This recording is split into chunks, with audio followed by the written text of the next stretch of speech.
जय हिंद साथियों, इस वक्त जहां एक और पूरा देश कोरोना संकट से जूझ रहा है, वहीं कई ऐसी खबरें आती हैं जो मन को बहुत विचलित करती हैं, परेशान करती हैं।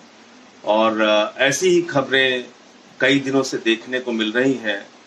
कहीं पता चलता है राजस्थान के अंदर एक प्रेग्नेंट लेडी को, एक मां को इसलिए इलाज करने से मना कर दिया जाता है अस्पताल में क्योंकि वो मुस्लिम धर्म से थी। देखने को मिला कि अहमदाबाद के एक हॉस्पिटल में इलाज के लिए मुसलमानों और हिंदुओं को अलग अलग इंतजाम किया गया। ये भी देखने को मिला कि कोई ठेले वाला सब्जी बेचने जा रहा है तो उसको लोग इकट्ठा होकर पीट दे रहे हैं। लोगों से धर्म पूछकर सामान खरीदा जा रहा है। ये भी देखने को मिला कि उत्तर प्रदेश के कौशाम्बी जिले में एक ग्राम प्रधान ने अफवाह फैला दी कि 12 लोग तबलीगी जमात के आए हुए हैं, और जब लोग वहां पर इकट्ठा हुए पुलिस को उसने सूचना दे दी। पता चला कि 12 मजदूर थे जो क्वारंटाइन किए गए थे और वो सारे के सारे हिंदू थे। ऐसे समय में जब कोरोना से पूरा देश जूझ रहा है, लड़ रहा है, सारी सरकारें दिन रात चिंतित हैं, लोग अलग अलग धार्मिक संस्थान, राजनीतिक पार्टियां, सामाजिक संस्थाएं, व्यक्तिगत तौर पे बहुत सारे लोगों की मदद करने में जुटे हैं। ये भी खबरें देखने को मिलती हैं कि कभी मुरादाबाद में डॉक्टरों पे हमला हो जाता है, कभी इंदौर में डॉक्टरों पे हमला हो जाता है, कभी पंजाब के अंदर एक पुलिस अधिकारी का हाथ काट लिया जाता है। ये भी खबरें देखने को मिलती हैं कि कुछ लोग ऐसे समय में पुलिस का उत्साहवर्धन करने के लिए फूल की वर्षा करते हैं उनके ऊपर। तो नफरत की भी खबरें, मोहब्बत की भी खबरें, मदद की भी खबरें, दुर्भावना की भी खबरें, ये तमाम सब कुछ देखने को मिल रहा है।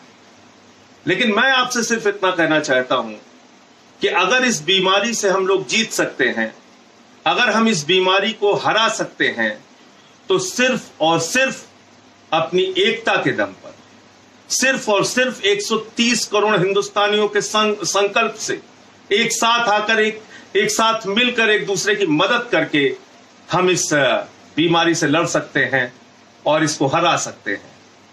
अभी एक थेरेपी की चर्चा बहुत हो रही है हिंदुस्तान में। एक तरफ तो खबर चल रही है कि मुसलमान यहां पर इन्होंने फैला दिया,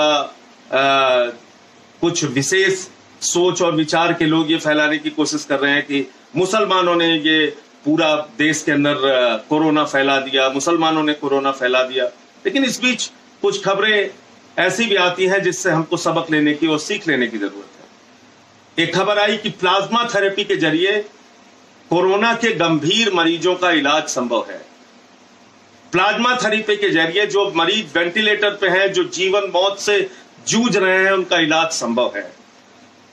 और दिल्ली के मैक्स हेल्थ क्लिनिक में, मैक्स हेल्थ केयर में, वहां के डॉक्टर हैं सुधी बुधिराजा, उन्होंने इस थेरेपी से एक मरीज का इलाज शुरू किया।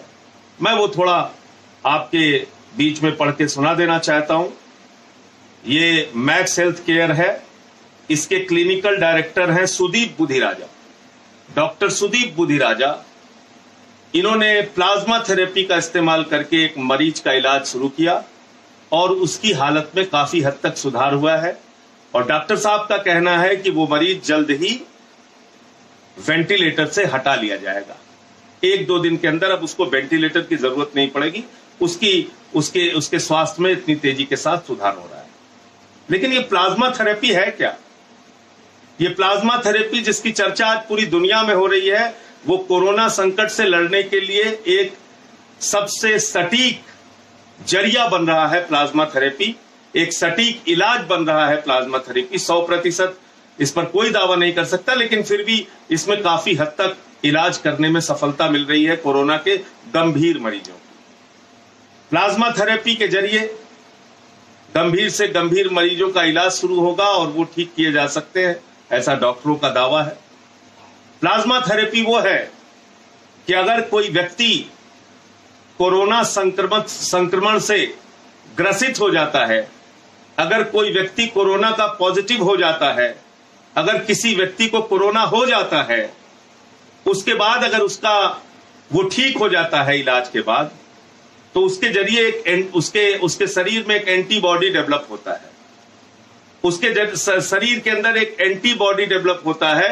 और अगर कोरोना से संक्रमित व्यक्ति जो ठीक हो चुका है उसका ब्लड निकालकर किसी गंभीर मरीज को उसका प्लाज्मा चढ़ाया जाए, उसका प्लाज्मा ट्रांसफर किया जाए, तो वो मरीज ठीक हो सकता है।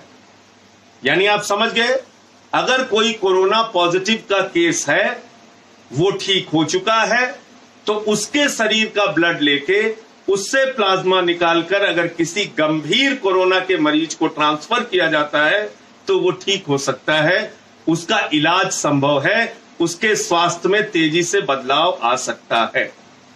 ये अब तक के मेडिकल साइंस के जरिए ये बातें निकल कर आई।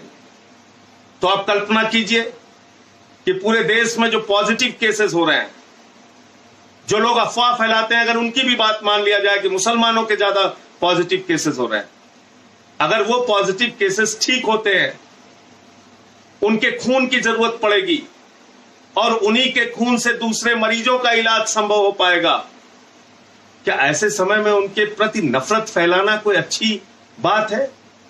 क्या ऐसे समय में उनके प्रति नफरत फैलाकर हम उनको अपने से दूर नहीं कर रहे? अरे हिंदू हो, मुसलमान हो, सिख हो, ईसाई हो, किसी भी जात का हो, किसी भी धर्म का हो, अगर उसको कोरोना से पॉजिटिव हो रहा है तो ईश्वर से प्रार्थना कीजिए, अल्लाह से दुआ कीजिए, प्रभु यीशु से प्रार्थना कीजिए, वाहिगुरु से प्रार्थना कीजिए कि वो मरीज ठीक हो जाए। अगर वो मरीज ठीक हो सकता है, अगर वो मरीज इलाज के जरिए ठीक होगा, तो कहीं ना कहीं उसके ब्लड का उपयोग, उसके खून का उपयोग किसी दूसरे गंभीर मरीज के इलाज में किया जा सकता है, प्लाज्मा थेरेपी के माध्यम से, प्लाज्मा थेरेपी के जरिए। इसका मतलब जो मुसलमान आज कोरोना पॉजिटिव हो रहा है, ठीक होने के बाद उसका खून किसी हिंदू के लिए इस्तेमाल हो सकता है। जो हिंदू आज कोरोना पॉजिटिव से ठीक हो रहा है, उसका खून ठीक होने के बाद किसी मुसलमान के लिए इस्तेमाल हो सकता है। भाईचारे और गंगा जमनी तहजीब, हमारी एकता का ये सबसे बड़ा उदाहरण होगा।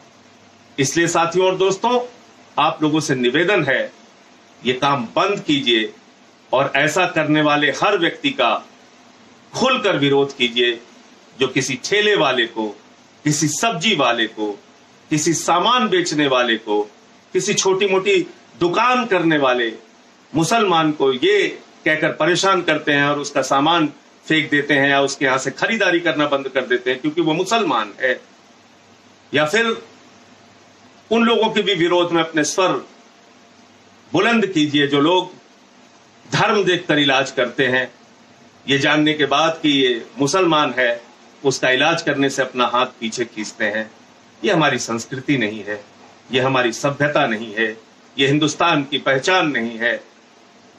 हम कहते हैं, अरविंद केजरीवाल जी हमेशा एक गीत गाते हैं, इंसान का इंसान से हो भाईचारा, यही पैगाम हमारा।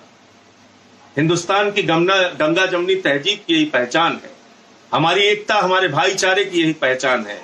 हिंदू धर्म जो वसुधैव कुटुंबकम की बात कहता है पूरा विश्व हमारा परिवार है, ये हमारे हिंदू धर्म की भी पहचान है। हम सबको अपने परिवार का एक सदस्य मानते हैं। तो इसलिए साथियों, आज इस कोरोना संकट के समय में एक दूसरे की मदद करने के बारे में सोचिए, इंसानियत और भाईचारे के बारे में सोचिए, नफरत को हराइए, मोहब्बत को जिताइए। जय हिंद।